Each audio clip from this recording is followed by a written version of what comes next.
Pagi hari di kelas E2, saya memberikan informasi pada rekan-rekan saya bahwa Bu Selvi tidak dapat masuk ke kelas.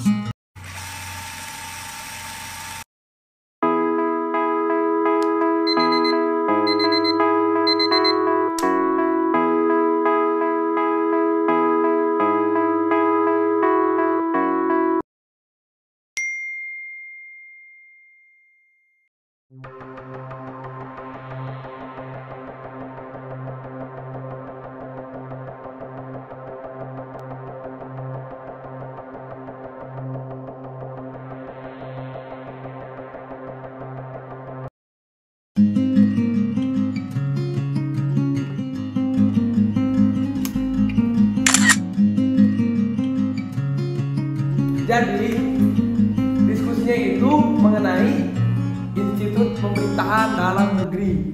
Daripada ada yang pulang dulu ke Wisma, mendingan kita mulai sekarang, setuju nggak? Setuju.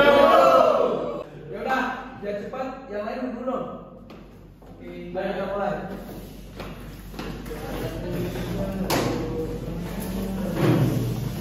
Pertanyaan pertama itu mengenai apa sih motivasi kalian untuk masuk ke IPDN? Ada yang mau menjawab? Aku. Karena kebanyakan kita pilih dulu aja. Boleh deh Alfian sama Adrian.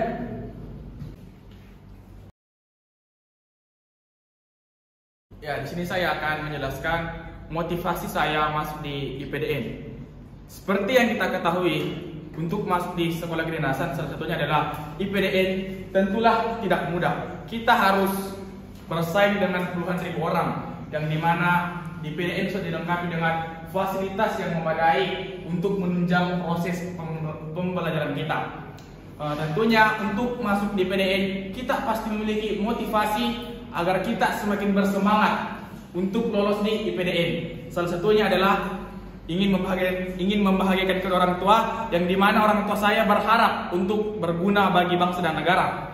Yang kedua, kita memiliki teman-teman se-Indonesia yang dapat menambahkan relasi kita semakin luas. Terima kasih, hanya itu motivasi saya untuk masuk di IPDN.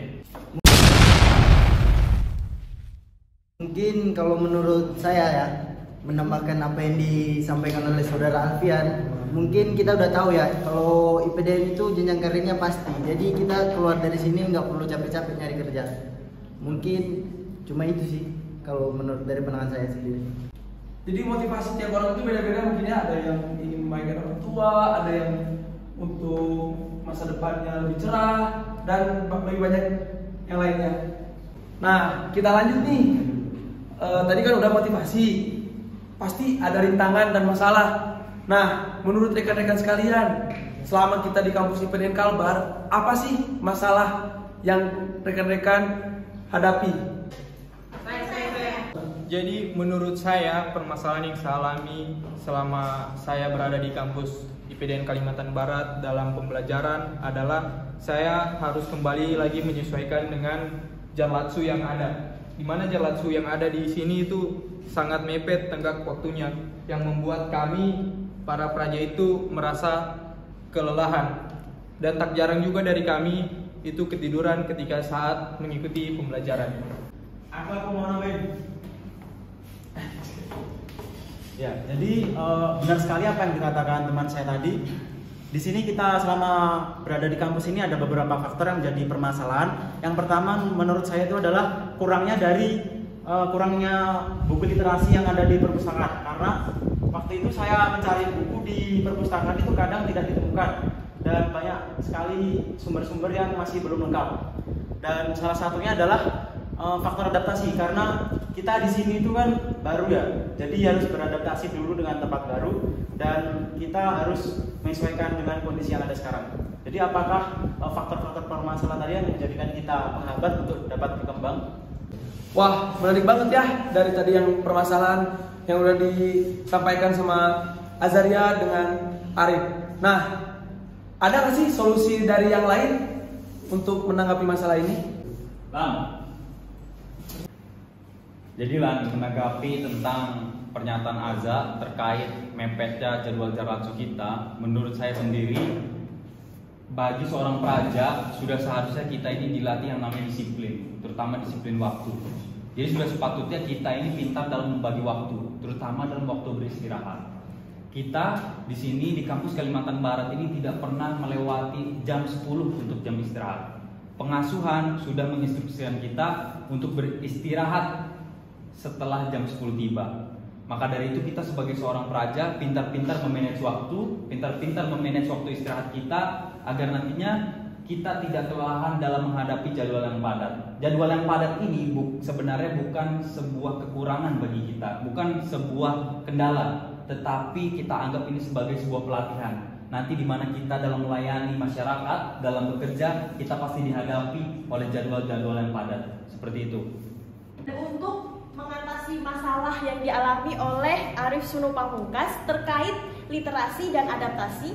Nah, untuk literasi yang dialami oleh praja ini terkait minimnya buku-buku di perpustakaan, kita sebagai praja yang dapat difasilitasi handphone, kita bisa membeli buku-buku tambahan, buku literasi tambahan di Shopee.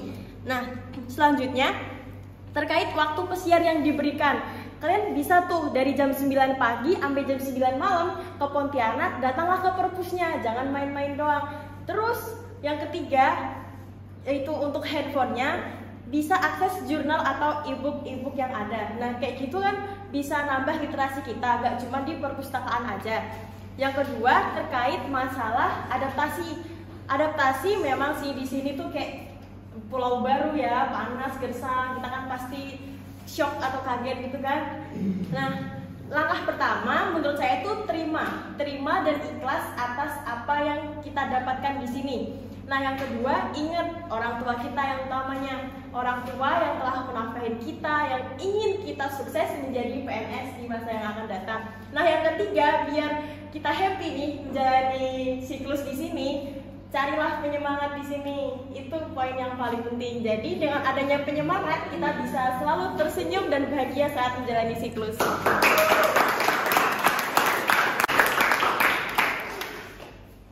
Solusi yang bagus sekali yang dijawab sama Dianisa tadi ya.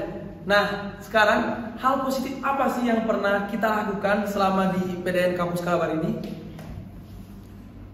Hal positif yang mungkin pernah saya lakukan di IPDN Kalbar ini adalah ketika saya melakukan atau melaksanakan tupoksi saya sebagai salah satu anggota Biro Umum, di mana salah satu tugas dari Biro Umum adalah memastikan suatu kegiatan itu berjalan dengan lancar dan sesuai dengan rencana yang telah ditentukan bersama, seperti itu. Jadi, selama saya menjadi praja, hal baik yang pernah saya lakukan adalah mengingatkan dan menegur rekan-rekan saya yang hendak melakukan deviasi, sehingga mereka tidak terkena sanksi disiplin apapun. Terima kasih. Wah, banyak sekali ya yang deviasi itu tuh udah diingetin. Nah, terus kalau pengajaran nih, menurut kalian dosen seperti apa sih yang baik? Terus ada nggak sih contohnya? Nah, itu tuh kenapa bisa disebut positif menurut kalian? Dunia pendidikan kita tidak hanya sekedar butuh dosen yang profesional di bidangnya, tapi juga dosen yang dapat mengajar mahasiswanya dengan baik. Artinya, seorang dosen selain menguasai suatu bidang ilmu tertentu, juga mampu untuk mengajarkan hal-hal yang rumit menjadi mudah dipahami.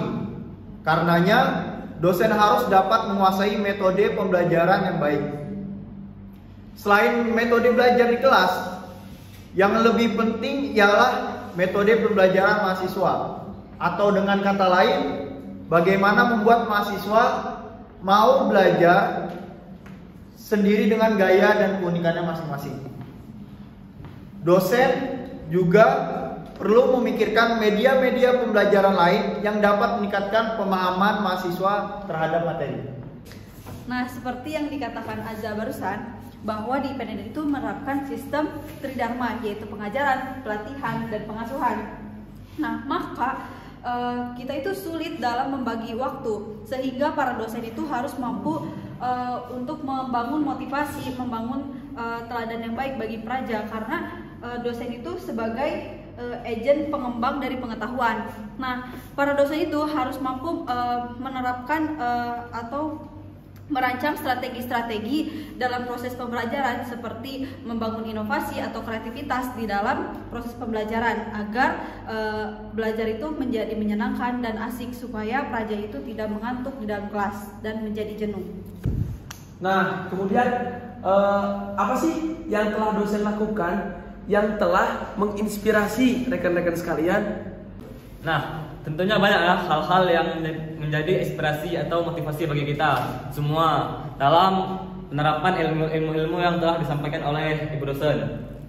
Dan itu salah satunya mulai dari bagaimana Ibu dosen memberikan kita ilmu dalam berbicara di depan umum sehingga kita dapat berani tampil di depan umum dengan tidak gugup. Kemudian muncul dari kita suatu kepercayaan dalam tampil di depan umum sehingga kita menjadi berani. Kemudian juga kita bisa berbicara secara langsung dan spontan dengan bahasa-bahasa yang baku dan juga benar. Mungkin itu. Nah, ada salah satu dosen yang cukup menginspirasi saya dan juga disebut-sebut itu cantik dan baik hati. Nah, beliau itu mengajarkan saya untuk berani dalam menjawab pertanyaan dan juga tidak takut salah ketika menjawab pertanyaan. Dan penerapan apa sih yang saya lakukan ketika sedang belajar? Salah satunya itu ketika belajar di kelas ada dosen yang bertanya dan ketika bertanya saya tidak takut untuk menjawab pertanyaan tersebut. Hal tersebutlah yang membuat saya untuk berani menjawab. Jadi tidak ada salahnya untuk kita mencoba untuk menjawab pertanyaan tersebut. Salah itu belakangan.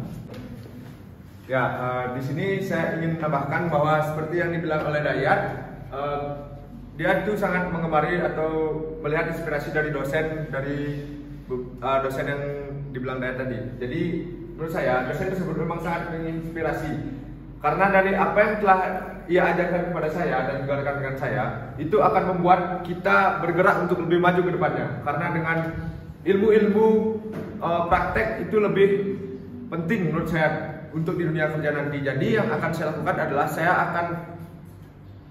akan menggali lagi potensi yang ada dalam diri saya dan mencoba untuk menerima ilmu lagi dari orang lain sehingga apa yang diberikan oleh ibu tersebut dapat disampaikan dengan baik. Dosen kita sudah memberikan banyak bimbingan dan pelatihan kepada kita baik moral maupun akademik. Jadi untuk menjawab seluruh harapan dari dosen kita itu, pribadi saya itu adalah mengeluarkan seluruh potensi yang ada dalam diri saya untuk menjadi calon ASN yang berkompeten demi kesejahteraan masyarakat, yaitu bermoral dan beretika yang baik dan memiliki profesionalisme dan tahan banting serta semangat juang tinggi di tempat kita ditugaskan nantinya. Nah, dari tadi kan udah banyak pertanyaan-pertanyaan yang udah kita jawab sama-sama nih, dari mulai motivasi dan hal yang lainnya.